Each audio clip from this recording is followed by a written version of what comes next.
BoxeoMundial.com here with 2014 Fighter of the Year, Terence Crawford. We're here in Vegas. First off, we just got to get your take on this fight week, the biggest fight in history, Mayweather-Pacquiao. You've seen all the people outside. What do you make of the whole experience here? Oh, it's crazy out there. You know, I ain't never seen so many people more excited for a fight. And we saw your last fight in Texas. Bob Arum after the fight said, "You see all these people that are flying out from Omaha to come to Texas. Just wait till we bring Terence to Vegas to headline. We're gonna have all of Omaha over here." What do you think of his comments, and then kind of comparing it a little bit to what we see here? Oh, it ain't gonna be nothing like this. But you know what I mean, though. But yeah, yeah, they're gonna come out and support. When I fought here in Vegas previously in my career, that a lot of people came out, showed support. They followed me, so I'm looking forward to having them follow me if I fight here again. Mayweather-Pacquiao, how do you break that down? Well, it's going to be a good fight. You know, I see Mayweather winning by decision, being that he's the superior boxer, and that Manny's get a little reckless. But if Manny can will him in to fight in this fight, then Manny's got a good shot at winning. What do you appreciate about both guys? Their style, their championship run? Well, Mayweather is just so smart. You know, he's just so smart, and you can't beat a guy that's going to outthink you. Pacquiao, he's relentless with his speed and his footwork and the way he punches with his angles. So, you know, it's going to make for a great fight. Is Mayweather TBE, in your opinion, if he wins, the best ever? I mean, most people agree whoever wins this fight is the best of our generation. In your opinion, would he be the best ever like he claims to be? Of course. You know, he have the right to call himself the best ever. Okay. You know, being that nobody ever beat him, being that all the titles he won, all the top athletes and fighters that he had fought, you know, he's got the right to say that. Okay. Nobody's ever put up numbers like him, so he has the right to say that. Okay. How would Terence Crawford fight Floyd Mayweather if he got a shot at him? Man, I had to go to the drawing board and see. You know, but it'll be a great plan. It seems like we've seen you in your last couple of fights. It takes you a round or two to kind of get the rhythm of the other fighter with like Gamboa, not so much Beltran, but also with Dulorme. But once you figure it out, it's like quick, and it's like you have a little bit of a like that go for the kill type of mentality. When you got your guy hurt, you don't let him off the hook. Well, my last fight, that was all in the plan. You know, don't go out there and do too much. Get a guy confident. You know, just touch him, and then gradually pick up the pace and pick up my power. When you dropped him, did you know that was it? Of course. You know, I see it in his eyes, you know, and it was early in the round, so I would just want to jump on him so he didn't recover. Getting back to this question about how you would fight Mayweather, one thing about Mayweather, it seems like he can adapt to whatever the opponent is doing. Would that be a key to beating him, for you to be, or any fighter, to be able to adapt also to what he starts doing when he makes his changes? You got to. Okay. You know, that's when it comes back to outthinking a fighter. Okay. If you can't make the adjustments in the ring, you know, then you're gonna lose. If he makes adjustments on top of adjustments on top of adjustments, and you sticking to your same way you was fighting, then of course you're not gonna win. Okay. He done figured you out. Do you see Pacquiao and his team being able to do that? Because obviously most people are expecting Pacquiao to come aggressive, Mayweather to make adjustments, and then to see what happens from there. Do you think Pacquiao has the right mentality to make adjustments in there also? I don't know. You know, I don't know what neither camp's game plan is going into the fight. Okay. But who knows? You know, it's a fight. Anything can happen. Terence, you talk about adjustments. You made adjustments in your fight. What allows fighters like yourself and Floyd to make those adjustments? What do you do that other fighters don't do to make, like, what allows you to make those adjustments in the ring? It was just, you know, the trainer that you go through in camp, like, if this don't work, we're going to resort to this. If this don't work, we're going to resort to this. You got to have an A, B, C, D, you know, plan. You can't just have an A and a B plan. So you got to, in camp, you got to know if something don't work, you got to go to something else.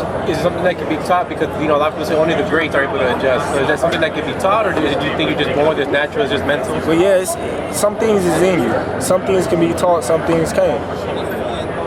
With Dulorme, it seemed like leading up to the fight, and even I heard after the fight, things got heated between the two camps. Why? What was that? Was just the importance of the fight, or what happened leading up to the fight? No, he was just disrespectful.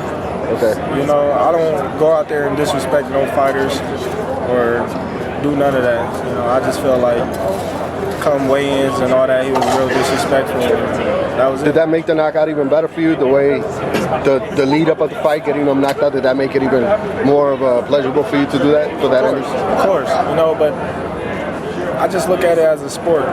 You know, any knockout I feel great about, not just that knockout because he was talking stuff. Even if he wasn't talking, you know, and I had the knockout, I feel the same. How did you feel at 140? Obviously, you're moving up. Did you feel comfortable? Are you looking to move to 147 at some point in the future also? I felt strong, you know, but right now I'm at 140. That's my main goal, is to, you know, clean up the division. That's my main focus. And in the future, you know, who knows, 147.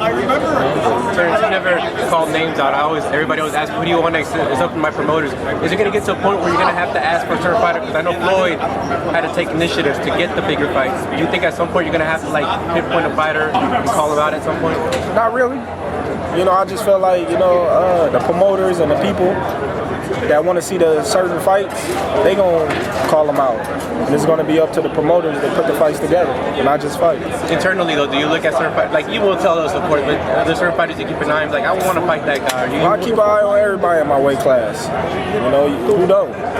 You look and see who's at the top, and you see, you know, you watch their fights, they watch my fights. You know, you're gonna keep an eye out on everybody. Lucas Maidisa and Ruslan, they had a great fight same day that you fought on HBO.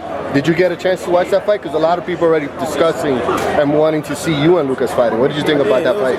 Both of them put on a great performance. It was a great fight. It was a real tough fight for both of them.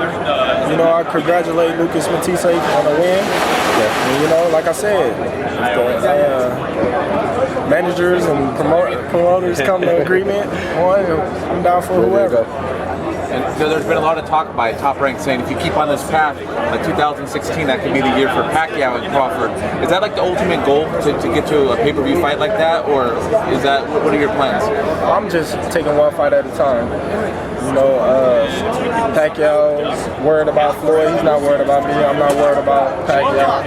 I'm just worried about what I got to do to get better. So if that fight in 2016 or whenever, if that fight come about and, you know, they come to an agreement and everything's work out for the business sake of it, then so be it. And we've heard it's probably going to be August, September back in Omaha for your next fight? I ain't heard nothing yet, so you know, I'm just on a little break right now, just enjoying it. Terence, you know, they talk about who's going to take over once these two guys leave. Who's going to be a big boy. Your name comes up a lot when I ask people who'll take over. I mean, have you heard that? If you feel a sense of responsibility to kind of be that guy to take over and be the face of the sport? Well, I heard it a lot, but you know, it's just talk. You know, I just continue to keep doing what I've been doing, and everything else will fall into place. What do you think of all this stuff right here? You got cameras all around. You see all the atmosphere right now, man. Is it something that even for you? I know you've been in big fights, but even for you, is this something like kind of all that? You know, recently I'm starting to get used to it. You know, I like to be the laid back, you know, stay away from the cameras type of guy, but it comes with the territory. So are you ready? Because if you're a laid back guy, you're here where there's going to be so many fans, and they're going to be mobbing you. Are you ready for this fight week? And all the fans are going to be asking for a Terence Crawford picture and autograph. And probably already started. Yeah, it started since I got here. Yeah. You know, so I'm ready for it. Terence, what one fighter when you were growing up that you kind of looked at or kind of took away from, even now maybe that you still watch? Floyd Mayweather, Roy Jones Jr., Pernell Whitaker, you know, Sugar Shane Mosley when he fought at 135. Those just a couple of names out there, you know. Was boxing easy for you? Was it something that you were natural at, or did you have to really work at getting better at it? Oh, I was natural. I came out the womb fighting, you know, but I started boxing at 7. You know, I got kicked out the gym because I was a little knucklehead. So I went to football, basketball, and I wrestled. So when I came back in 2001 or 2, then that's when I finally got, you know, focused. Any last thought for the fans, man? What do you want to let them know? Terence Crawford. Terence Crawford on the rise, and, you know, stay tuned. Appreciate it. People are saying